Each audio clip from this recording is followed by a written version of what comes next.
यही सच है, भाग दो। उसने घबराए मन से फिर सत्या के कमरे में एक बार झांका और चुपचाप अपने कमरे में आकर लेट गई। खाना उससे भी खाया नहीं गया। यूं ही पड़े पड़े रात ढलती रही। बिस्तर पर पड़ जाने से ही या रात के बहुत गहरा जाने से ही नींद तो नहीं आ जाती। उसने कमरे की बत्ती भी नहीं जलाई थी और उस अंधेरे में अचानक ही उसे बहुत डर लगने लगा।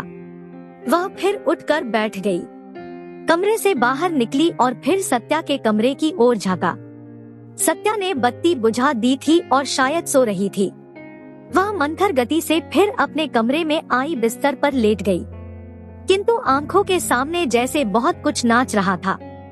अंधेरे में भी दीवारों पर कई कई परछाइयां थी। वह सत्या को कैसे बताती कि जो वेदना, जो अपमान आज वह झेल रही है, ठीक उसी वेदना और अपमान से एक दिन उसे भी दो चार होना पड़ा था। सत्या तो इसे अपने लिए असंभव माने बैठी थी। शायद वह भूल गई थी कि वह भी इस देश में रहने वाली एक लड़की है।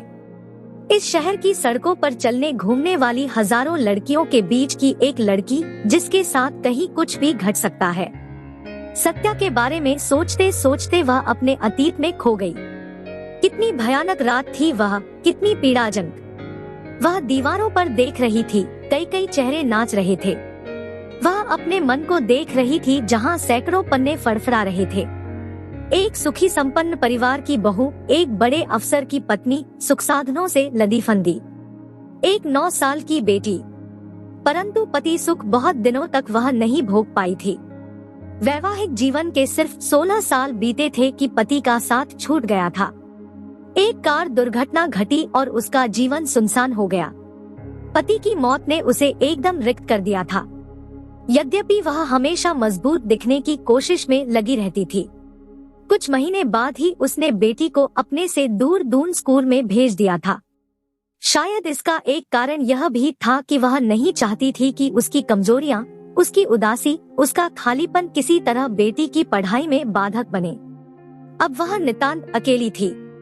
सास ससुर का वर्षों पहले इंतकाल हो गया था। एक ननद थी, वह अपने परिवार में व्यस्त थी। अब बड़ा सा घर उसे काटने को दौड़ता था। एकाकीपन डंक मारता था। तभी उसने फैसला किया था कि वह भारत दर्शन करेगी। किसी बहाने कुछ समय तक घर और शहर से बाहर रहेगी। यूं भी देश दुनिया घूमने का उसे बहुत शौक था। खासकर भारत के कोने कोने को वह देखना चाहती थी।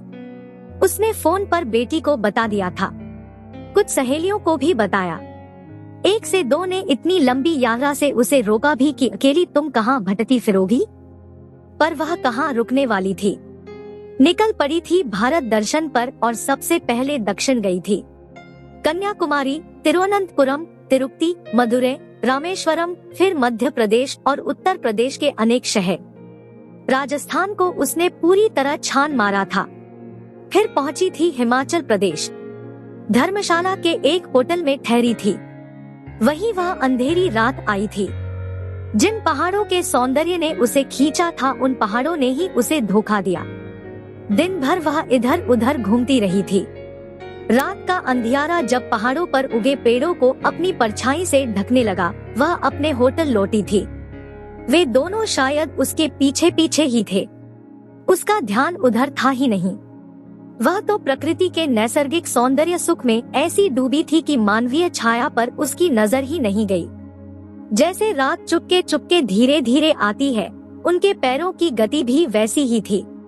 सन्नाटे में डूबा रास्ता भूले भटके ही कोई नजर आता था। उसी मुग्धावस्था में उसने अपने कमरे का ताला खोला था। फिर भीतर घुसने के लिए एक कदम उसने उठाया ही था कि पीछे से किसी ने धक्का मारा था उसे। वह लड़खड़ाती हुई फर्श पर गिर पड़ी थी। गिरना ही था, क्योंकि अचानक भूकंप सा वह झटका कैसे संभाल पाती। वह कुछ समझती तब तक दरवाजा बंद हो चुका था। आगे की कहानी अगले भाग में। कहानी कैसी लगी कमेंट कर बताएं। लाइक, शेयर और हमारे चैनल पर नए हैं तो सब्सक्राइब करें। धन्यवाद।